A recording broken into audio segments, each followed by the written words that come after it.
ঘুম থেকে উঠেছে সকাল 10:30। 10:30টায় ঘুম থেকে উঠে সকালবেলা খেয়েছে 11টার সময়।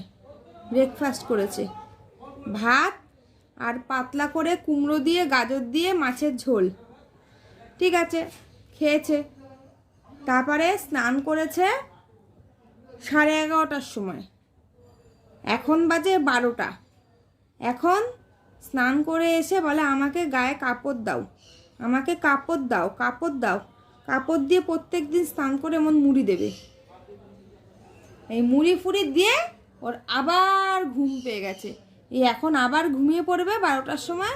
ঘুম থেকে উঠবে 2:30 3টে। উঠে ওই দুপুরবেলা খাবে। তারপর আর আমায় ঘুমাতে দেবে না, দুপুরেও ঘুমাতে দেবে না। আর রাত্রিবেলা তো 2টো 2:30টায় ঘুমায়। আর মাঝে মাঝে ঘুম থেকে ওঠে, ভোরবেলা একবার, সকালে একবার। মানে রাত্রেও ঘুমাতে দেবে না আমাকে, দুপুরেও ঘুমাতে দেবে না। তাহলে আমি এখন কি করব? এর বিচার চাই আমি। এত দুষ্টু হয়েছে, আমার এর বিচার দরকার। দেখো, স্নান করে এসে কুদু বাচ্চার মতো এসে জুড়ি দিয়ে শুয়ে পড়েছে।